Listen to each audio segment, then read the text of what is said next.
नमस्कार। कक्षा 11 राजनीतिक विज्ञान की पुस्तक है राजनीतिक सिद्धांत और इसी पुस्तक का पाठ 5 आज हम करेंगे और अध्याय का नाम है अधिकार। आज हम इसका भाग 1 करेंगे और भाग 1 में हम जिन बातों का वर्णन करेंगे उसमें अधिकार किसे कहते हैं, अधिकार का अर्थ जानने का प्रयास करेंगे, अधिकार की विशेषताएं या आवश्यक तत्व कौन कौन से होते हैं इनको भी जानेंगे, अधिकार और दावे में क्या अंतर होता है ये भी आपको बताया जाएगा, अधिकार कहाँ से आती हैं ये भी जानने का प्रयास करेंगे। कुछ लोग कहते हैं कि अधिकार भगवान ने दिए हैं और कुछ लोग कहते हैं कि अधिकार वास्तव में मनुष्य ने अपने लिए स्वयं पैदा किए। मानव अधिकार क्या होते हैं इसके बारे में भी वर्णन करेंगे और मानवीय गरिमा के बारे में इमैनुअल कांट ने बड़े सुंदर विचार दिए हैं वो भी आपको बताएंगे। और इसी भाग के अंत में मानव अधिकारों के बारे में संयुक्त राष्ट्र संघ का मानव अधिकारों का जो सार्वभौमिक घोषणा पत्र है वो क्या कहता है वो भी हम आपको बताएंगे। प्यारे बच्चों, आप अपनी स्क्रीन पर दो चित्र देख रहे हैं, एक तरफ आरटीआई लिखा हुआ है और एक तरफ आरटीई लिखा हुआ है। अधिकार आप सभी बच्चों ने सुना होगा इस शब्द को और कई बार सुना होगा, तो आरटीआई और आरटीई भी लिखा देखा होगा। वास्तव में आरटीआई भी एक अधिकार है और आरटीई भी एक अधिकार है। आरटीआई का मतलब है राइट टू इंफॉर्मेशन, सूचना का अधिकार, और आरटीई का मतलब है राइट टू एजुकेशन। जो राइट टू इंफॉर्मेशन है, जो सूचना का अधिकार है, वो आपको सूचना प्राप्त करने का अधिकार देता है, और जो आरटीई है वो आपको शिक्षा प्राप्त करने का अधिकार देता है। 6 से इस अधिकार में ये कहा गया है कि 6 से 14 साल तक के बच्चों को मुफ्त और अनिवार्य शिक्षा प्राप्त करने का अधिकार होगा। एक सभ्य समाज की पहचान का एक आधार यह भी है कि उसने अपने नागरिकों को कितने अधिकार दे रखे, क्योंकि अधिकार ही वे सुविधाएं हैं जिन पर व्यक्ति का विकास निर्भर करता है। वास्तव में अधिकार सामाजिक जीवन की वे अवस्थाएं हैं जिनके बिना व्यक्ति अपने जीवन का विकास नहीं कर सकता है। वी हैव राइट्स, हम सभी के अधिकार हैं, चाहे स्त्री है या पुरुष है, तो सब अपने अधिकारों के बारे में सचेत है।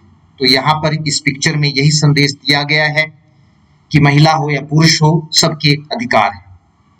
अपनी रोजमर्रा की जिंदगी में जिस प्रकार हम अन्य बातों पर चर्चा करते हैं, एक आदमी की या लोगों की जिंदगी में बहुत सारी बातें होती हैं जिन पर वे चर्चा करते हैं, उसी प्रकार अब अधिकारों पर भी चर्चा करने लगे। लोग अपने अधिकारों के प्रति ज्यादा जागरूक हुए हैं और आमतौर पर जब भी कोई अधिकार छीना जाता है तो उसके बारे में वो चर्चा करते हैं। वास्तव में आज हम अपने अधिकारों को लेकर पहले से ज्यादा सतर्क हो गए। आज यह विचार का विषय बन गया है कि वे कौन कौन से अधिकार हैं जिनके द्वारा मनुष्य के जीवन को और ज्यादा बेहतर बनाया जा सकता है। इसी कारण लोकतांत्रिक देशों में अब लोग नए नए अधिकारों की मांग करने लगे, और वो नए नए अधिकार कौन कौन से हैं उसमें पहला है सूचना का अधिकार। ये अधिकार पहले नहीं था, ये अधिकार अभी कुछ सालों में पैदा हुआ है।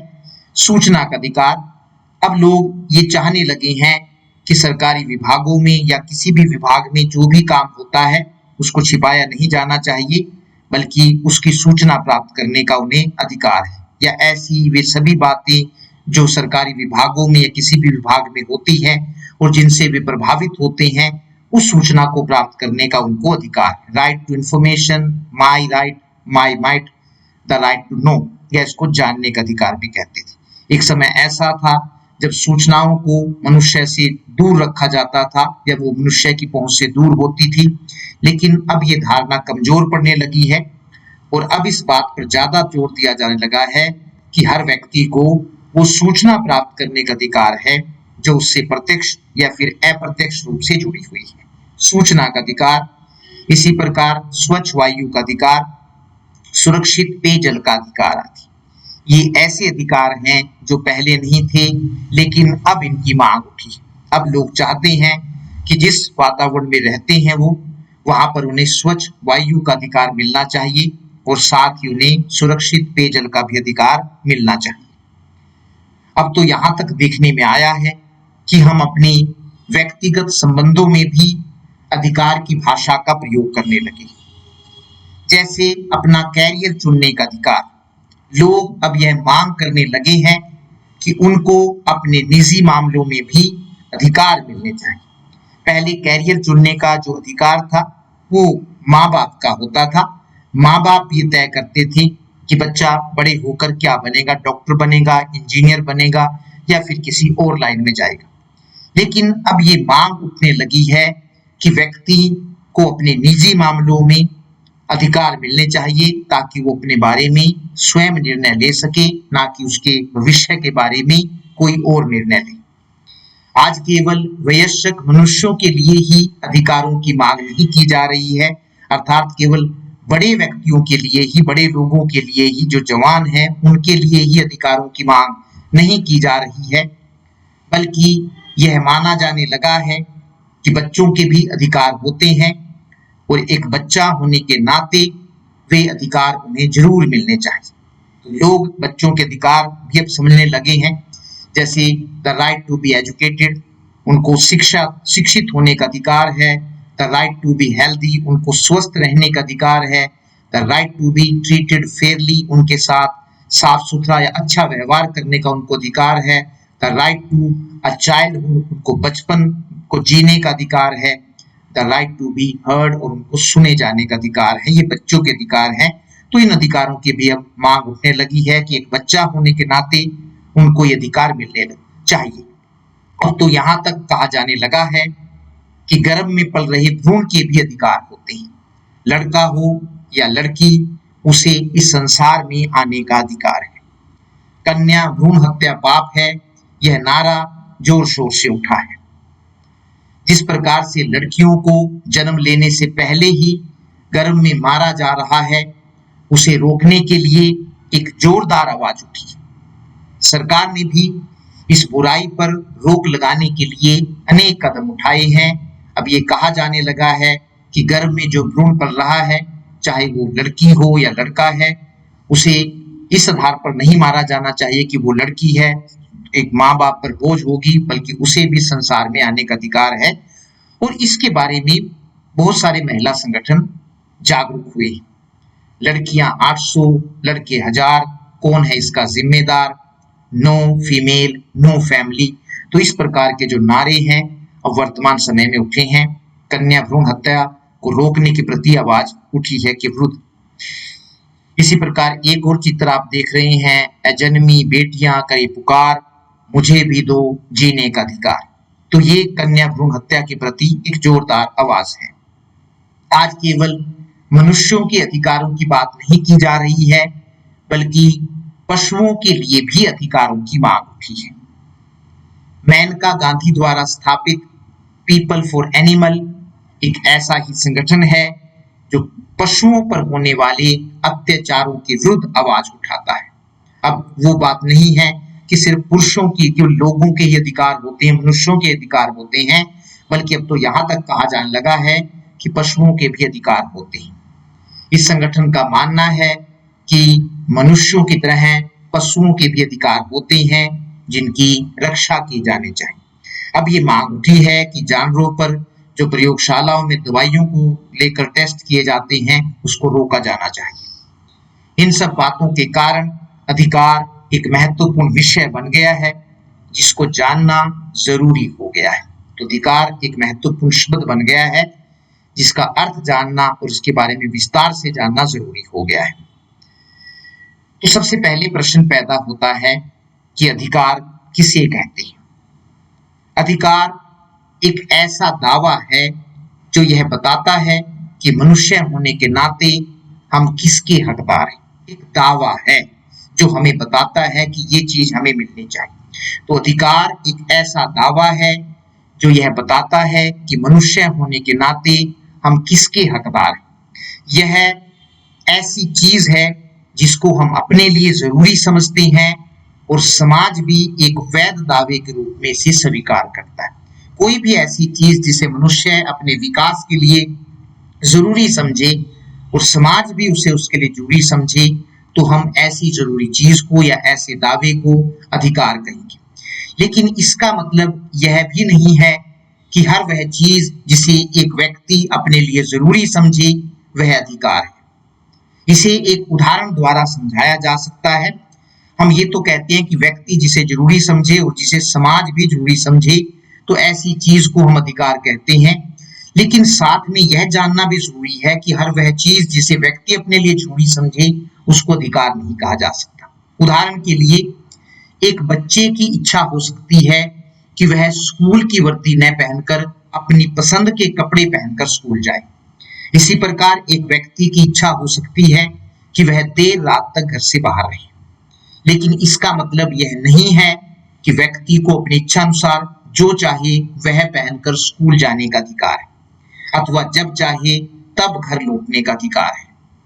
वास्तव में वही दावा अधिकार माना जाता है जिसे हम अपने लिए जरूरी समझते हैं। वही दावा अधिकार माना जाता है जिसे हम अपने लिए जरूरी समझते हैं और जिसे समाज भी एक वैध दावे के रूप में स्वीकार करता है। सिर्फ आपके मानने से कि जिस चीज को आप या जिस दावे को आप जरूरी मानते हैं वो अधिकार नहीं बन जाता है, बल्कि समाज भी उसे स्वीकार करता हो तभी वो दावा अधिकार बनता है। साधारण शब्दों में हम कह सकते हैं कि व्यक्ति को अपना विकास करने के लिए समाज द्वारा जो सुविधाएं दी जाती हैं उन सुविधाओं को अधिकार कहते हैं। तो वास्तव में ये सुविधाएं हैं, इन सुविधाओं के बिना व्यक्ति अपना विकास नहीं कर सकता है। तो हम कह सकते हैं कि व्यक्ति को अपना विकास करने के लिए समाज द्वारा जो सुविधाएं दी जाती हैं उन सुविधाओं को अधिकार कहते हैं। तो अधिकार एक प्रकार की सुविधाएं हैं जिनके द्वारा व्यक्ति अपना विकास करता है। परिभाषाएं हैं, जब तक हम परिभाषाएं नहीं जानेंगे तब तक हम अधिकार को विस्तृत रूप से नहीं समझ पाएंगे। इसमें सबसे पहली परिभाषा है लास्की के अनुसार, अधिकार सामाजिक जीवन की वे अवस्थाएं हैं जिनके बिना व्यक्ति अपने जीवन का विकास नहीं कर सकता। Rights are those condition of social life without which no man can seek to be himself at his best. तो सामाजिक जीवन की अवस्थाएं हैं और इनके बिना व्यक्ति अपना विकास नहीं कर सकता है। इसी प्रकार परिभाषा, एक और परिभाषा है बोसांके के अनुसार, अधिकार एक मांग है जिसे समाज स्वीकार करता है और राज्य लागू करता है। A right is a claim recognized by society and enforced by state। तो वास्तव में अधिकार एक व्यक्ति की मांग होती है और जिस मांग को समाज स्वीकार कर लेता है और सरकार या राज्य लागू कर देता है वो अधिकार बन जाती है। अधिकार की विशेषताएं या आवश्यक तत्व, तो अधिकार का अर्थ और अधिकार की परिभाषाएं जानने के बाद हम इसकी कुछ विशेषताएं बता सकते हैं, कुछ आवश्यक तत्व बता सकते हैं। और वे आवश्यक तत्व हैं, पहला उसमें अधिकार एक मांग है। अधिकार एक व्यक्ति की अन्य व्यक्तियों से अपने लिए सुविधाएं प्राप्त करने के लिए एक मांग है। यह मांग व्यक्ति समाज से करता है। वास्तव में अधिकार एक मांग है। इस मांग को व्यक्ति अपने विकास के लिए जरूरी समझता है और उसके बाद वह इस मांग को समाज से मनवाता है। तो यह मांग व्यक्ति समाज से करता है। दूसरा अधिकार की विशेषता है, यह मांग उचित होनी चाहिए। अधिकार एक मांग तो है, लेकिन साथ में जो दूसरा विशेषता अधिकार की वो है कि यह मांग उचित होनी चाहिए। केवल उसी मांग को अधिकार कहा जाएगा जो उचित हो तथा जो व्यक्ति के शारीरिक और मानसिक विकास के लिए जरूरी हो। कोई भी ऐसी मांग जो अनुचित हो उसे अधिकार नहीं कहा जा सकता। उदाहरण के लिए, यदि कोई व्यक्ति जुआ खेलने या आत्महत्या की मांग करे तो ऐसी मांग को स्वीकार नहीं किया जा सकता। तो हम कह सकते हैं कि आधिकारिक मांग तो है, लेकिन उस मांग का उचित होना भी जरूरी है। यदि कोई ऐसी मांग जो अनुचित है उसको हम अधिकार नहीं कह सकते, जैसे सार्वजनिक रूप से जुआ खेलना, इसको हम अधिकार नहीं कह सकते। तीसरी अधिकार की विशेषता है अधिकार समाज द्वारा स्वीकार होने चाहिए। आपने मांग तो कर दी, लेकिन जब तक उस मांग को समाज स्वीकार नहीं करेगा तब तक उस मांग को अधिकार नहीं कह सकते। तो अधिकार की तीसरी विशेषता है कि अधिकार समाज द्वारा स्वीकार होने चाहिए। व्यक्ति की कोई भी मांग तब तक अधिकार नहीं बन सकती जब तक समाज उसे स्वीकार नहीं करेगा। समाज व्यक्ति की केवल उन्हीं मांगों को स्वीकार करता है जो सभी के विकास के लिए जरूरी होती है। अतः केवल उसी मांग को अधिकार कहा जाएगा जिसे समाज स्वीकार करता हो। तो पहला तीन विशेषताएं हमने जो बताई है कि पहली अधिकार एक मांग है, दूसरी उसकी विशेषता कि ये मांग उचित होनी चाहिए, और तीसरी विशेषता ये है कि जो मांग आप कर रहे हैं वो समाज द्वारा स्वीकार होनी चाहिए। चौथी विशेषता है अधिकार सभी के लिए समान होते हैं। राइट्स आर इक्वल, सभी के लिए समान होते हैं। चित्र में आप देख रहे हैं, चाहे वृद्ध हो, जवान है, स्त्री है, पुरुष है, फिर विकलांग है या फिर बच्चा है, अधिकार सभी के लिए समान होते हैं, क्योंकि अधिकार वे अवस्थाएं हैं जिनके बिना व्यक्ति अपने जीवन का विकास नहीं कर सकता है।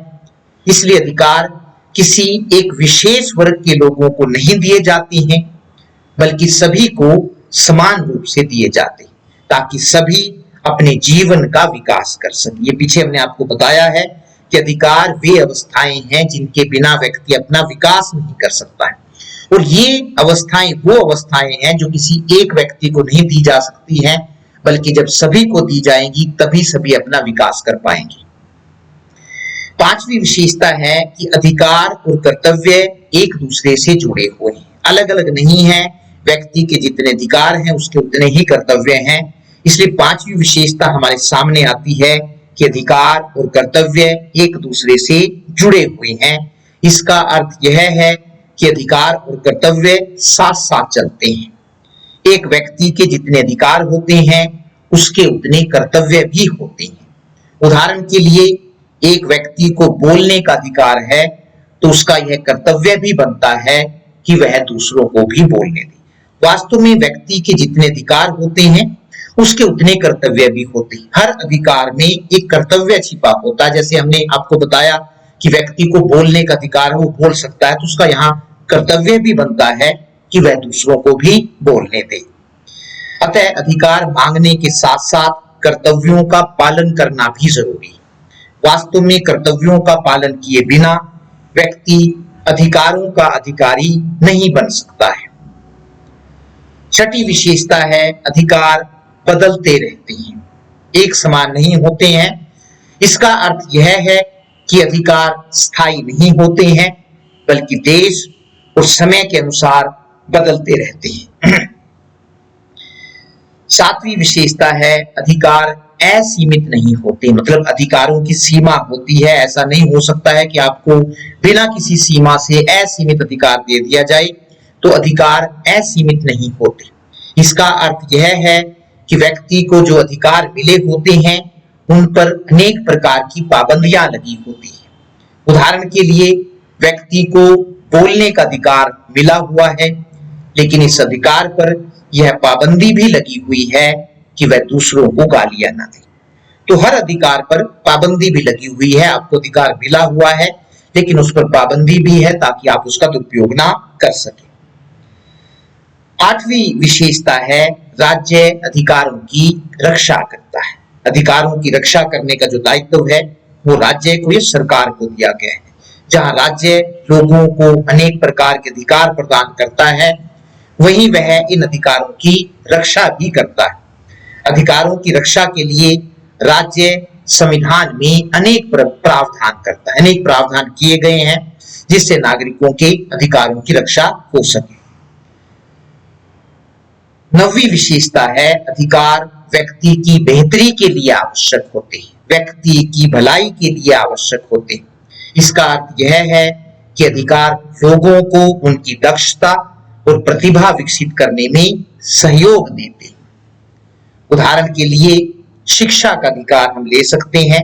यह अधिकार हमारी तर्क शक्ति को विकसित करने में मदद करता है कि जो आपको मिला हुआ है पढ़ने लिखने का अधिकार, तो ये आपकी भलाई के लिए है। इसका सबसे पहला फायदा तो ये है कि आपकी तर्क शक्ति विकसित होती है, हमें उपयोगी कौशल प्रदान करता है और जीवन में सूझबूझ के साथ चयन करने में सक्षम बनाता है। तो हर अधिकार जो होता है वास्तव में मानव की भलाई के लिए होता है, जिससे वो अपना विकास कर सके। लेकिन यदि कोई कार्यकलाप हमारे स्वास्थ्य और कल्याण के लिए नुकसानदायक है तो उसे अधिकार नहीं माना जा सकता है। उदाहरण के लिए नशीले पदार्थों का सेवन स्वास्थ्य के लिए हानिकारक है, इसलिए हम यह दावा नहीं कर सकते कि हमें नशीले पदार्थों के सेवन करने या धूम्रपान का अधिकार होना चाहिए, क्योंकि ये जो चीजें हैं वो मनुष्य के स्वास्थ्य पर बुरा प्रभाव डालती हैं, इसलिए इनको हम अधिकार नहीं मान सकते। नशा मौत का कारण है, इससे दूर रहें। अधिकार और दावे में अंतर। अधिकार क्या है और दावा क्या है, दोनों को अच्छी प्रकार से जान लेना जरूरी है। दावा एक मांग होती है जिसका उचित होना जरूरी है, लेकिन व्यक्ति की हर मांग दावा नहीं हो सकती है, क्योंकि मांग उचित भी हो सकती है और अनुचित भी हो सकती है। ध्यान से सुनने की जरूरत है कि दावा एक मांग है, लेकिन उसका उचित होना जरूरी है। अगर कोई व्यक्ति ऐसी मांग करता है जो उचित नहीं है, उसको हम दावा नहीं कह सकते। दावा एक मांग होती है जिसका उचित होना जरूरी है, लेकिन व्यक्ति की हर मांग दावा नहीं हो सकती है, क्योंकि मांग उचित भी हो सकती है और अनुचित भी हो सकती है। उदाहरण के लिए एक व्यक्ति की दूसरे व्यक्ति को लूटने की मांग को दावा नहीं कहा जा सकता, क्योंकि यह मांग उचित नहीं। तो दावा एक मांग तो है, लेकिन उसका उचित होना जरूरी है। जिन दावों को समाज स्वीकार कर लेता है तथा राज्य लागू करता है, वे अधिकार बन जाते हैं। तो आपको दोनों का मतलब समझ में आ गया होगा। अधिकार जो दावा है वो वास्तव में एक मांग है, लेकिन उसका उचित होना जरूरी है। अगर आपकी मांग उचित है तो हम उसको दावा कहते हैं। और उसके बाद जो नेक्स्ट वाला स्टेप है वो है कि जिन दावों को समाज स्वीकार कर लेता है और जिसे सरकार लागू कर देती है, वो वास्तव में अधिकार बन जाते हैं। इसलिए जो दावा है वो अधिकार बनने की पहली अवस्था है। जब दावा सही होता है, समाज उसको स्वीकार कर लेता है और सरकार उसको लागू कर देती है, तो वो अधिकार बन जाता है। तो पहला है अंतर, अधिकार वे दावे होते हैं जिन्हें समाज स्वीकार करता है तथा राज्य लागू करता है, लेकिन सभी दावे अधिकार नहीं होते। क्यों? क्योंकि जिन दावों को समाज स्वीकार नहीं करता है वे अधिकार नहीं बनते। दूसरा अंतर है दावे अधिकार बनने की पहली अवस्था है। यदि किसी दावे को राज्य कानूनी मान्यता दे देता है, मतलब उसको राज्य स्वीकार कर लेता है, तो वह अधिकार बन जाता है। तीसरा अंतर है दोनों में, दावों को राज्य की गारंटी प्राप्त नहीं होती है। दावा सिर्फ एक मांग होती है जिसका उचित होना जरूरी है, उसमें राज्य का कोई रोल नहीं होता है। सबसे पहले समाज उसको स्वीकार करता है और जब समाज उसको सही मानता है तो राज्य उसको लागू करता है। तो इसलिए हम कह सकते हैं कि दावे को राज्य की गारंटी प्राप्त नहीं होती है, जबकि अधिकारों को राज्य की कानूनी मान्यता प्राप्त होती है। सभी दावे अधिकार नहीं होते हैं, क्योंकि दावा तभी अधिकार बनेगा जब उसको समाज स्वीकार करेगा और राज्य लागू करेगा। तो इसलिए हम कह सकते हैं कि सभी दावे अधिकार नहीं होते हैं, जबकि सभी अधिकार दावे होते हैं, क्योंकि जब दावा किया जाता है उसके बाद ही वो अधिकार बनता है। अधिकार कहां से आते हैं, यह भी एक महत्वपूर्ण प्रश्न है कि व्यक्ति को अधिकार किसने दिए, अधिकार कहां से आते हैं। 17वीं और 18वीं शताब्दी में अधिकारों के बारे में यह धारणा प्रचलित थी कि अधिकार प्रकृति की या फिर ईश्वर की देन है। इस धारणा का समर्थन जॉन लॉक ने किया है, जॉन लॉक का मानना है कि जो अधिकार है वास्तव में वो प्रकृति की देन है या ईश्वर की देन है। थ्योरी ऑफ नेचुरल राइट्स ये उनकी किताब का नाम है। थ्योरी ऑफ नेचुरल राइट्स में जॉन लॉक ने कहा था कि व्यक्ति के 3 प्राकृतिक अधिकार होते हैं, जीवन का अधिकार, स्वतंत्रता का अधिकार और संपत्ति का अधिकार। तो जॉन लॉक वो पहले व्यक्ति हैं जिन्होंने कहा है कि अधिकार जो है वो प्रकृति की देन है या भगवान की देन है। यानी कि जब प्रकृति में व्यक्ति रहता था तो उसे 3 अधिकार मिले हुए थे, जीवन का अधिकार, स्वतंत्रता का अधिकार और संपत्ति का अधिकार। उनका कहना था कि ये अधिकार मानव को जन्म से ही प्रकृति द्वारा दिए गए, अर्थात इन अधिकारों को देने वाला कोई राज्य या सरकार नहीं है, इसलिए कोई भी व्यक्ति या शासक उन्हें हमसे नहीं छीन सकता है। उनका यह भी कहना था कि मनुष्य के अन्य सभी अधिकार इन 3 बुनियादी अधिकारों से निकले। जितने भी बाद में व्यक्ति के अधिकार बने, चाहे फिर वो किसी प्रकार के थे, वो वास्तव में इन 3 बुनियादी अधिकारों से ही निकले। हम इन अधिकारों का दावा करें या ना करें, मांगे या ना मांगे, लेकिन व्यक्ति होने के नाते हमें ये अधिकार मिलने ही चाहिए। 1776 में जब अमेरिकी राज्यों द्वारा स्वतंत्रता की घोषणा की गई तो उसमें भी यह कहा गया था कि सभी मानव समान पैदा होते हैं तथा भगवान ने उन सभी को अभिन्न अधिकार दिए हैं। अभिन्न अधिकार का मतलब है जो उनसे अलग नहीं किए जा सकते। ये अमेरिका जब स्वतंत्र हुआ था 1776 में, तो उसके जो स्वतंत्रता की घोषणा जब उसने की थी तब ये कहा गया था कि सभी मानव समान पैदा होते हैं तथा भगवान ने उन सभी को अभिन्न अधिकार दिए हैं। ऐसे अधिकारों में जीवन, स्वतंत्रता, संपत्ति और खुशी प्राप्त करने के अधिकार को शामिल किया जा सकता है। एक और अधिकार इसमें जोड़ा गया था, खुशी प्राप्त करने का अधिकार।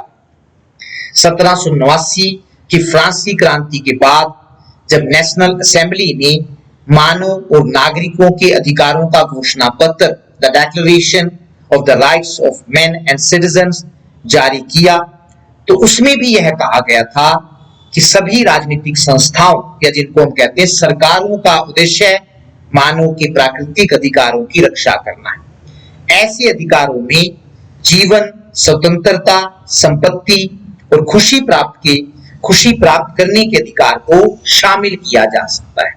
तो 1789 में जब फ्रांस की क्रांति हुई और जब वहां नया संविधान बना तो संविधान में एक अलग से चैप्टर जोड़ा गया था, मानव और नागरिकों के अधिकारों का घोषणा पत्र। तो उसमें भी व्यक्ति के प्राकृतिक अधिकारों को मान्यता दी गई थी। ये उसके बारे में डिक्लेरेशन दिखाया गया है जिसमें व्यक्ति के कई प्रकार के अधिकार बताए गए थे। इस घोषणा पत्र में नागरिक अधिकारों के बारे में यह भी कहा गया था कि आदमी स्वतंत्र पैदा होते हैं, स्वतंत्र रहते हैं और उनके अधिकार भी समान होते हैं। इसी प्रकार स्वतंत्रता का अर्थ उन कामों को करना है जिनसे दूसरों को कोई नुकसान न हो। संपत्ति का अधिकार एक पवित्र अधिकार है, इसलिए किसी भी व्यक्ति को इससे वंचित नहीं किया जा सकता है। इसी घोषणा पत्र में यह भी कहा गया था कि कानूनी प्रक्रिया के बाहर किसी भी व्यक्ति को न तो दोषी ठहराया जा सकता है और न ही गिरफ्तार किया जा सकता है। अगर कानून कहता है, कानून के अनुसार उसने कोई दोष किया है, तभी उसको दोषी ठहराया जा सकता है और तभी उसको गिरफ्तार किया जा सकता है। इस प्रकार यह कहा जा सकता है कि 17वीं और 18वीं शताब्दी में प्राकृतिक अधिकारों के विचार का प्रयोग राज्य अथवा सरकारों की स्वेच्छाचारी शक्ति पर रोक लगाने और व्यक्तिगत स्वतंत्रता की रक्षा करने के लिए किया जाता था। ऐसा इसलिए किया गया था क्योंकि उस समय राजा तानाशाह होते थे और वो लोगों के अधिकारों की अनदेखी करते थे। तो उस समय क्योंकि राजा ही सब कुछ होता था, राजा ही अपने आप को सर्वशक्तिमान मानता था, तो उस समय जो विचारक हुए उन्होंने कहा कि ये वो अधिकार हैं जो प्रकृति ने व्यक्ति को दिए हैं और राजा इन अधिकारों को नहीं छीन सकता है। इसलिए उस जमाने में यही धारणा प्रचलित थी। लेकिन हाल के वर्षों में प्राकृतिक अधिकार शब्द की जगह मानव अधिकार शब्द का प्रयोग किया जाने लगा है। ऐसा इसलिए हुआ है क्योंकि अब यह माना जाने लगा है कि ऐसे कोई नियम आदर्श नहीं है जिन्हें प्रकृति ने या फिर ईश्वर ने बनाया। अब यह माना जाने लगा है कि इस धरती पर जो भी नियम या आदर्श हैं, वास्तव में वे मनुष्य ने ही अपनी भलाई के लिए बनाए। अब अधिकारों को ऐसी गारंटियों के रूप में देखा जाने लगा है जिन्हें मनुष्य ने एक अच्छा जीवन जीने के लिए स्वयं ही खोजा। अब वो धारणा कमजोर पड़ गई है जो ये मानती थी कि व्यक्ति के कुछ प्राकृतिक अधिकार हैं जो उसको जन्म से प्राप्त होते हैं। अब एक नई धारणा ने जन्म लिया है जिसको मानव अधिकार कहते हैं, और ये मानती हैं कि इस धरती पर जो भी नियम है, आदर्श हैं या जो भी अधिकार हैं, वास्तव में वो मनुष्य ने अपने लिए बनाए हैं, अपने जीवन को अच्छा बनाने के लिए बनाए हैं। मानव अधिकार क्या होते हैं, ह्यूमन राइट्स क्या है, ये जानना बहुत जरूरी है। प्रत्येक उस अधिकार को मानव अधिकार कहा जाता है जो मनुष्य की सर्वांगीण विकास, उसके सम्मान, उसकी स्वतंत्रता, उसके गौरव तथा उसकी आंतरिक खुशी से संबंधित। मानव अधिकार एक धारणा नहीं है बल्कि बहुपक्षीय धारणा है जो एक विस्तृत बात बताती है। प्रत्येक उस अधिकार को मानव अधिकार कहा जाता है जो मनुष्य के सर्वांगीण विकास, कोई भी ऐसा अधिकार जो व्यक्ति के सर्वांगीण विकास, उसके सम्मान, उसकी स्वतंत्रता, उसके गौरव और उसकी आंतरिक खुशी से संबंधित होता है। हर वो अधिकार जो उसको किसी न किसी, या तो उसका सर्वांगीण विकास करे, या उसके सम्मान में बढ़ोतरी करे, या उसको स्वतंत्रता प्रदान करे, या उसका गौरव बढ़ाए, या उसको आंतरिक खुशी दे, उस अधिकार को हम मानव अधिकार कहते हैं। मानव अधिकारों के पीछे मूल मान्यता यह है कि अन्य प्राणियों से अलग मनुष्य की एक गरिमा होती है, इसलिए वह अपने आप में बहुमूल्य है। इसका अर्थ यह है कि कोई भी व्यक्ति दूसरों का नौकर होने के लिए पैदा नहीं हुआ है बल्कि स्वतंत्र रहने के लिए पैदा हुआ है। उसकी गरिमा है, उसका मान सम्मान है, तो वो किसी का दास नहीं है बल्कि स्वतंत्र रहने के लिए पैदा हुआ है। मानवीय गरिमा के बारे में इमैनुअल कांट के विचार, बड़े सुंदर विचार उन्होंने प्रकट किए हैं मानवीय गरिमा के बारे में। Immanuel Kant, every man is to be respected as an absolute end in himself, and it is a crime against the dignity that belongs to him as a human being to use him as a mere means for some external purpose। मतलब कहने का मतलब ये किसी बाहरी उद्देश्य के लिए आदमी का प्रयोग नहीं किया जा सकता है। 18वीं सदी के जर्मन दार्शनिक इमैनुअल कांट ने मानवीय गरिमा के बारे में अपने विचार प्रकट करते हुए कहा था, हर चीज की या तो कीमत होती है या गरिमा होती है। जिसकी कीमत होती है उसकी जगह उसके समान मूल्य की कोई दूसरी चीज भी रखी जा सकती है, लेकिन जो सभी कीमतों से ऊपर हो और जिसके कोई समान न हो उसकी गरिमा होती है। अन्य प्राणियों से अलग मनुष्य की एक गरिमा होती है, इसलिए वह अपने आप में बहुमूल्य है। व्यक्ति चीज नहीं है, उनका ये कहना था, क्योंकि चीजों की कीमत होती है, व्यक्ति उन चीजों से ऊपर है, सबसे ऊपर है, इसलिए उसकी गरिमा है, इसलिए वह बहुमूल्य है। कांट के कहने का मतलब यह था कि हर मनुष्य की गरिमा है और मनुष्य होने के नाते उसके साथ इसी के अनुकूल बर्ताव किया जाना चाहिए, व्यवहार किया जाना चाहिए। उनका कहना था कि मनुष्य अशिक्षित हो सकता है, गरीब हो सकता है, शक्तिहीन हो सकता है, बेईमान हो सकता है, यहाँ तक कि अनैतिक भी हो सकता है, लेकिन फिर भी वह एक मनुष्य है और न्यूनतम ही सही, कम से कम ही सही, लेकिन सम्मान पाने का हकदार है। इसलिए लोगों के साथ नैतिकता से पेश आने चाहिए, उनके साथ कटुता नहीं की जानी चाहिए, क्योंकि हर व्यक्ति का सम्मान है, चाहे वो छोटा है, बड़ा है, गरीब है, अमीर है, सबको सम्मान पाने का अधिकार है। इस प्रकार कांट ने अधिकार की एक नैतिक अवधारणा प्रस्तुत की। उनकी यह नैतिक अवधारणा 4 बातों पर बल देती है। क्या क्या है? पहला, हमें दूसरों के साथ वैसा ही आचरण करना चाहिए जैसा हम अपने लिए दूसरों से अपेक्षा करते हैं। हमें दूसरों के साथ वैसा ही आचरण करना चाहिए जैसा हम अपने लिए दूसरों से अपेक्षा, जैसा हम चाहते हैं कि हमारे साथ मान सम्मान हो, सभी हमारा मान सम्मान करें, तो हमें भी दूसरों का मान सम्मान करना चाहिए। दूसरा वो कहते हैं हमें यह निश्चित करना चाहिए कि हम दूसरों को अपनी स्वार्थ सिद्धि का साधन नहीं बनाएंगे, हमें स्वार्थ साधने के लिए उनका प्रयोग नहीं करना चाहिए। तीसरा, हमें लोगों के साथ उस तरह से बर्ताव नहीं करना चाहिए जैसा कि हम चीजों या जानवरों के साथ करते हैं, क्योंकि कांट ने कहा है व्यक्ति चीज नहीं है बल्कि चीजों से ऊपर है, जानवर नहीं है बल्कि जानवरों से ऊपर है, बहुमूल्य। और चौथा, वो कहते हैं हमें लोगों का सम्मान करना चाहिए, इसलिए नहीं कि वे हमारे लिए उपयोगी हैं बल्कि इसलिए कि आखिरकार वे भी मनुष्य हैं, तो मनुष्य होने के नाते मनुष्य का सम्मान किया जाना चाहिए।